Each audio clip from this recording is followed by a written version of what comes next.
Hello everybody. Continuing with our introduction of digital twins, we will now talk about the model library. We will start by introducing what is a model library.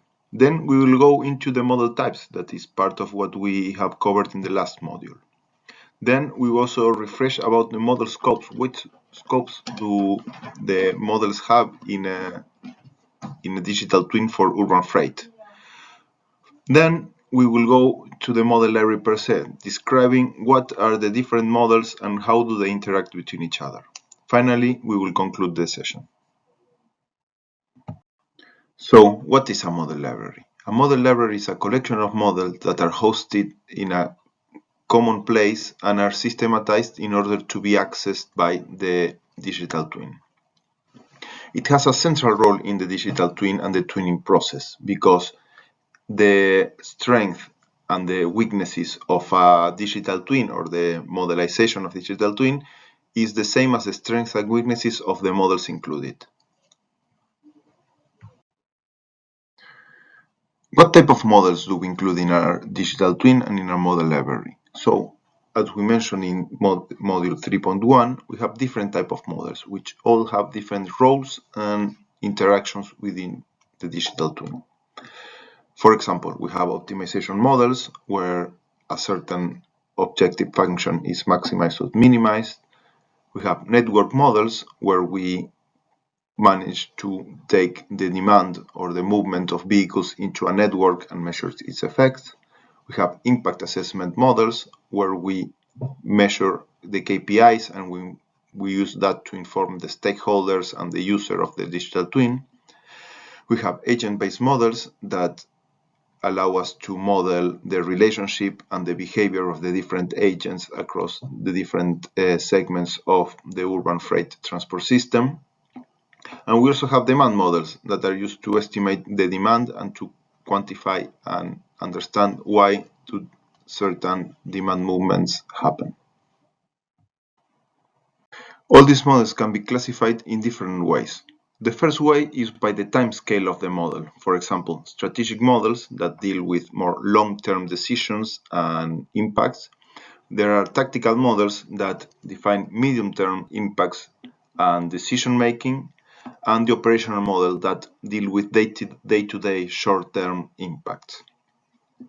Also, we can classify them by the level of aggregation. For example, if they deal with a zonal level, so the lowest level of aggregation is at a zone level, so it's not completely detailed on how, for example, a shipment goes to an exact household, or we can have a parcel or shipment level model where we can see and we can model each parcel and each truck and each vehicle, how do they move between the depots and the different households.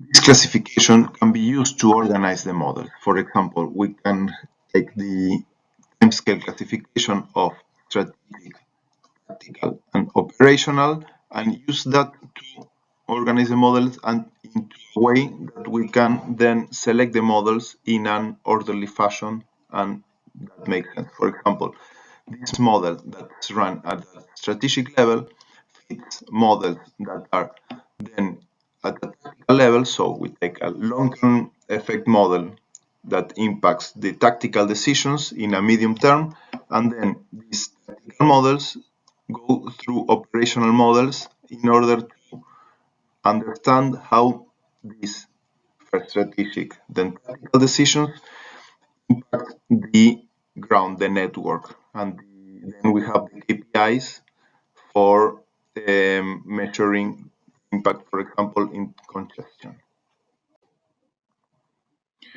The other classification is by the level of aggregation. For example, we can have zonal models and parcel and shipment models.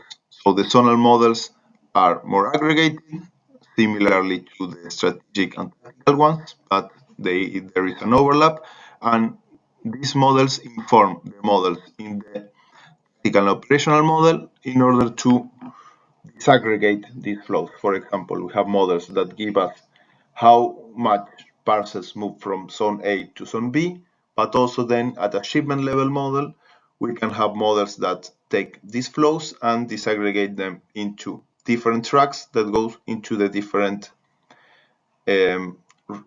streets of the city, so we can measure, for example, again, the congestion levels.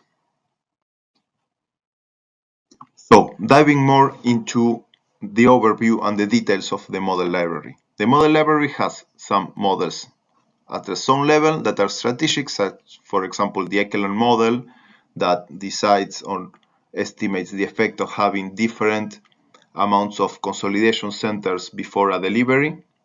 Population synthesizers that manages to do and to simulate the demand per household, or we can have the charging location model where we estimate the effects of different quantity and location of charging stations for electric vehicles. But at a zonal level, but in a tactical time frame, we have, for example, the parcel generation, where we generate parcels for individual zones, because it's at a zonal level, but for the medium term, so it's next day or next week parcels. When we talk about the parcel level organization, we can see that we still have some tactical models as some operational models. Within the tactical models, we have the parcel synthesizers that simulate parcels per household. We have the MATSIM, that is the simulation, Azure-based simulation to simulate the demand and the movements of agents within the city. We have the parcel markets that simulate the fulfillment of parcels to see which logistic service providers will they use. We have the parcel tour formation, where we take for each individual logistic service providers, we analyze the demand and we organize tours. We have a shipment model where the shipments for all the other parcels and freight transport is organized. But we also have discrete choice model as a demand model that can estimate tactical preferences into feed them to. Now, talking about the operational models, it feeds them the discrete choice model into a net logo, that is an Azure-based model, or we can go into the network assignments, that is to take the different tours and plot them and assign them into the network.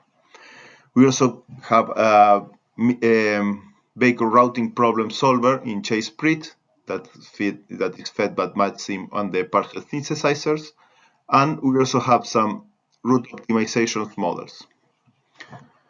In the model library, the last definition that we have are the KPIs. So some of the models are impact assessment, and they are made specifically in order to measure KPIs for urban logistics. For example, the Copper model that estimates the emissions done by the urban freight system.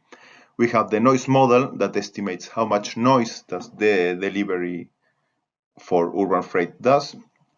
And finally, we have the electric emissions model that help us understand how many emissions do electric vehicles do, because even though they don't have local emissions when they do the actual delivery, they depend on how the electricity mix is generating, for example. Today we have seen that a model library is a tool to store the models and to organize them. These organizations help us to implement the models in a more logical way. So it gives a framework in order that the user can execute the sequence of models in a logical way and can get the KPIs that they need in a theoretical sound fashion. I hope that you now know what a model library is. If you have any doubts, please don't doubt in contacting us, and see you in the next videos.